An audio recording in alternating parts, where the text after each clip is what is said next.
तो आज की इस वीडियो में हम एक ऐसे लीगल फैक्ट्स पर चर्चा करने जा रहे हैं, बात करने जा रहे हैं जिसने पूरे देश के एडवोकेट्स, वकीलों को, लॉ के स्टूडेंट्स को और सोशल मीडिया पर कानूनी जानकारी देने वाले क्रिएटर्स का ध्यान अपनी ओर खींचा है। क्या कोई वकील यूट्यूब चैनल चला सकता है? क्या कोई वकील इंस्टाग्राम पर लीगल रील्स बना सकता है या कोई अलग प्रकार का रील्स बना सकता है? क्या कोई advocate Facebook, LinkedIn, X, Twitter इन सब पर अपनी सेवाओं का प्रचार कर सकता है कि मैं बहुत बड़ा वकील हूँ, अगर किसी भी कानूनी मुद्दे से जानकारी लेना हो तो हमसे संपर्क करें, मैं क्रिमिनल लॉयर का फेमस एडवोकेट हूँ? क्या ऐसा कुछ अपनी सेवाओं का प्रचार कर सकता है? और सबसे बड़ा सवाल, क्या सोशल मीडिया पर क्लाइंट ढूंढना कानूनी रूप से अनुमति प्राप्त है? क्या यह लीगल है, अलाउड है या नहीं? इन सभी सवालों के जवाब और इस पूरे मैटर को अच्छे से समझने के लिए हम डिस्कस करेंगे Anil Pandey and another versus Bar Council of India का वह केस जो फिलहाल अभी सुप्रीम कोर्ट में चल रहा है। तो आइए इस पूरे मैटर को अच्छे तरीके से विस्तार से समझते हैं आज के इस वीडियो में। So hey guys, here we discuss law into simple terms and explore legal facts. तो चलिए स्टार्ट करते हैं आज का ये पूरा मैटर। तो फिलहाल जुलाई 2026 तक यह मामला अभी सुप्रीम कोर्ट में पेंडिंग है। अभी तक सुप्रीम कोर्ट ने कोई भी फाइनल जजमेंट नहीं दिया है कि जो भी अभी एग्जिस्टिंग रूल्स है, एग्जिस्टिंग लॉ है, इसमें बदलाव किया जाए या नहीं किया जाए। इस पर कोई अभी सुप्रीम कोर्ट का कोई निर्णय नहीं है, कोई फाइनल जजमेंट नहीं है इस पर सुप्रीम कोर्ट का। सुप्रीम कोर्ट ने केवल BCI bar Council of India को नोटिस जारी किया है और उससे रिस्पॉन्स मांगा है। इस विषय पर सुनवाई करने का निर्णय लिया है बस, लेकिन इस पर अभी तक कोई फाइनल जजमेंट निकल कर नहीं आया है। तो आइए इस पूरे मैटर को जानते हैं। अभी जानते हैं कि जो एग्जिस्टिंग लॉ है, एग्जिस्टिंग रूल है, वो क्या है और पूरा मैटर क्या है। So firstly we are going to discuss background of the case. आखिर मामला क्या है, इसके बैकग्राउंड को समझते हैं, इस पूरे केस को जानते हैं इस वीडियो में। तो Anil Pandey and another versus Bar Council of India, यह केस, यह जो भी याचिका है, जो भी पिटीशन है, सुप्रीम कोर्ट में कहा गया है कि आजकल कई सारे एडवोकेट्स हैं वो सोशल मीडिया का उपयोग केवल कानूनी लीगल जो इन्फॉर्मेशन है, लीगल एजुकेशन है, उनको देने के लिए नहीं, बल्कि अपना क्लाइंट प्राप्त करने के लिए और क्लाइंट प्राप्त करने के उद्देश्य से इसका यूज़ कर रहे हैं। पिटिशनर के अनुसार ऐसा कहना है कि कई वकील इंस्टाग्राम, यूट्यूब पर प्रमोशनल वीडियो डाल रहे हैं, इंस्टाग्राम रील्स बना रहे हैं, फेसबुक और लिंक्डइन पर अपनी सेवाओं, जो भी उनका वर्क है उसका प्रचार कर रहे हैं, पेड एडवर्टाइजमेंट चला रहे हैं, इन्फ्लुएंसर से अपनी ब्रांडिंग करवा रहे हैं, क्लाइंट टेस्टिमोनियल्स दिखा रहे हैं और स्पॉन्सर्ड लीगल कंटेंट के माध्यम से लोगों को अपनी ओर आकर्षित कर रहे हैं। ऐसा पिटिशनर्स का कहना है। पिटिशनर्स का यह भी कहना है कि यह सब जो भी है प्रोफेशनल सोलिटेशन है, जिस पर भारतीय कानून पहले से ही रोक लगाता आया है। इसलिए सुप्रीम कोर्ट से यह मांग किया गया कि बार काउंसिल ऑफ इंडिया को यह ऑर्डर दिया जाए, निर्देश दिया जाए कि वह ऐसे एडवोकेट्स के विरुद्ध कार्रवाई करे और सोशल मीडिया से रिलेटेड गाइडलाइंस और रूल्स बनाए। तो आइए जानते हैं पिटीशन में सुप्रीम कोर्ट से क्या मांग किया गया है। तो पिटीशन में सुप्रीम कोर्ट से अनुरोध किया गया है कि बार काउंसिल ऑफ इंडिया को निर्देश दें कि रूल 36 का सख्ती से इन्फोर्समेंट कराया जाए, पालन कराया जाए, साथ ही डिसिप्लिनरी एक्शन लिया जाए वैसे एडवोकेट्स के अगेंस्ट जो इन नियमों का उल्लंघन कर रहे हैं। सोशल मीडिया का उपयोग करने वाले एडवोकेट्स के लिए गाइडलाइंस बनाया जाए और साथ ही जो एडवोकेट्स का पेशा है, जो एडवोकेट्स का प्रोफेशन है, उसको कमर्शियलाइजेशन करने से रोका जाए। तो आइए अब जानते हैं कि क्या सुप्रीम कोर्ट ने इस पर क्या डिसीजन दिया है, क्या सुप्रीम कोर्ट ने इस पर अंतिम निर्णय दे दिया है। तो ये साफ साफ है कि सुप्रीम कोर्ट ने अभी तक इस पूरे मैटर पे कोई भी फाइनल जजमेंट नहीं दिया है, कोई भी निर्णय नहीं लिया है, बल्कि सुप्रीम कोर्ट ने बार काउंसिल ऑफ इंडिया को नोटिस जारी किया है और इन सारे मैटर्स के रिलेटेड रिस्पॉन्स मांगा है, जवाब मांगा है। और साथ ही कोर्ट ने इस बात पर एग्री किया है कि सोशल मीडिया पर एडवोकेट्स के जो भी एक्टिविटीज़ हैं उनको लेकर स्ट्रॉन्ग रूल्स और रेगुलेशंस बनने चाहिए। तो जैसा कि सुप्रीम कोर्ट ने अभी तक इस पूरे मैटर पर कोई फाइनल जजमेंट नहीं दिया है, तो आइए जानते हैं कि इस पर जो अभी लॉ गवर्निंग है, अभी का वर्तमान कानून है, वह क्या कहता है इस पूरे मैटर पर।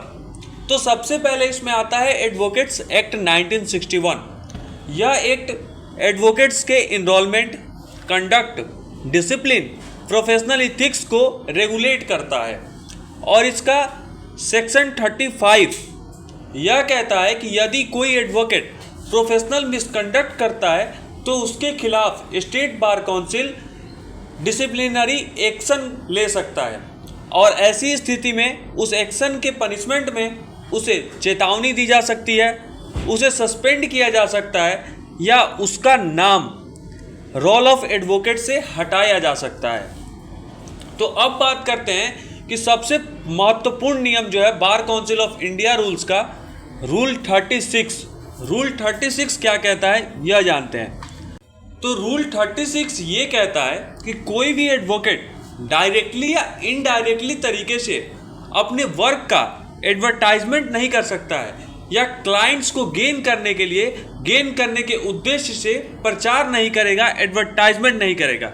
यानी कि अखबारों में विज्ञापन, एडवर्टाइजमेंट, प्रमोशन कैंपेन या पर्सनल कम्युनिकेशन या क्लाइंट जुटाने के उद्देश्य से सोशल मीडिया प्रमोशन, ये सभी जो चीज़ें हैं एडवोकेट नहीं कर सकता है, और यह रूल 36 के दायरे में आ सकता है। And all this is to preserve the dignity and independence of the legal profession. Okay, so now we are moving to discuss the well known topic of the society, can advocates have YouTube channels. यानी कि क्या वकीलों के पास YouTube channel हो सकता है? क्या वकीलों के द्वारा यूट्यूब चैनल चलाना लीगल है या इलीगल है? इस मैटर पे हम लोग आगे वीडियो को कंटिन्यू करते हैं। तो इसका साफ साफ उत्तर है कि नहीं, एडवोकेट्स के द्वारा यूट्यूब चैनल चलाना इलीगल नहीं है। यूट्यूब चैनल चलाना कोई भी कानून का, किसी भी रेगुलेशन का, लॉ का उल्लंघन नहीं है। यदि कोई भी advocate constitutional law, criminal law, family law, property law, legal awareness फैलाता है, या फिर ये सारे लॉ को, जैसे constitutional law, criminal law, family law, इन सब लॉ को समझाता है, या सुप्रीम कोर्ट के जजमेंट्स का एक्सप्लेनेशन करता है, या लीगल अवेयरनेस फैलाता है, या स्टूडेंट्स को पढ़ाता है, या जनरल जो भी लॉ से रिलेटेड इंफॉर्मेशन है उनको प्रोवाइड कराता है, तो ये सारे एक्टिविटीज़ एजुकेशनल कंटेंट मानी जाती है। और यह बताना, ऐसे चैनल को रेगुलेट करना, चलाना, या किसी भी तरीके से कानून का उल्लंघन नहीं है, इलीगल नहीं है। लेकिन अगर कोई भी एडवोकेट अपनी वीडियो में ये कहे कि मुझसे संपर्क करें, मैं आपका केस लड़ूंगा 100% सफलता की गारंटी के साथ, 100% सक्सेस रेट, या मैं इंडिया का सबसे बड़ा, सबसे अच्छा क्रिमिनल लॉयर हूँ, या फिर वह गारंटी लेता है बेल कराने का कि आज ही कॉल करें और बेल पाएँ, ऐसी कुछ बातें अगर करता है तो रूल 36 के अंतर्गत सोलिसिटेशन माना जाता है और नैतिक नियमों का उल्लंघन भी हो सकता है। यानी कि अंतर कंटेंट का नहीं बल्कि पर्पस का होना चाहिए कि आप क्या पर्पस से वीडियो अपलोड कर रहे हैं, आपका वीडियो डालने का पर्पस क्या है। अगर पर्पस एजुकेशन देना है तो यह सही है, लेकिन अगर पर्पस ये है कि आप क्लाइंट प्राप्त करना चाहते हैं तो यह रूल 36 का वायोलेशन हो सकता है। तो इसी से मिलता जुलता लेकिन वायरल एक और मुद्दा है कि क्या यूट्यूब तो चलो ठीक है, लेकिन क्या इंस्टाग्राम रील्स बनाना एडवोकेट्स के लिए सही है या गलत? तो इसका भी सेम रिप्लाई है कि यह कोई कानून का वायोलेशन नहीं है अगर इंस्टाग्राम पर रील्स बना रहे हैं तो। लेकिन आपका रील्स कैसा होना चाहिए? तो लीगल अवेयरनेस रील्स होना चाहिए, एक्सप्लेनेशन ऑफ जजमेंट होना चाहिए, कानून की आप जानकारी दे रहे हो, कानून के जो भी लॉ से रिलेटेड जितने भी सेक्शंस है उसको आप समझा रहे हो, सुप्रीम कोर्ट के जजमेंट्स का एक्सप्लेनेशन कर रहे हो, प्रोसीजरल गाइडेंस दे रहे हो, आप संविधान के बारे में लोगों को जागरूक कर रहे हैं, तो यह किसी भी तरीके से रूल्स का वायोलेशन नहीं माना जाएगा। चाहे वो आप यह रील्स इंस्टा पे अपलोड करें, ट्विटर पे अपलोड करें, यूट्यूब पे अपलोड करें, किस प्लेटफॉर्म पे अपलोड कर रहे हैं, क्या कंटेंट है, यह मैटर नहीं करता है। मैटर ये करता है कि आपका पर्पस क्या है। सेम पर्पस जैसा मैंने यूट्यूब के लिए बताया, अगर आप ये कहते हैं कि डीएम करें मैं आपका केस लड़ूंगा, मेरे पास आएँ 100% सक्सेस रेट, बेल कराने की गारंटी, लिमिटेड ऑफर में लीगल कंसल्टेशन, अगर ऐसी बातें आप करते हैं तो यह रूल 36 का वायोलेशन हो सकता है।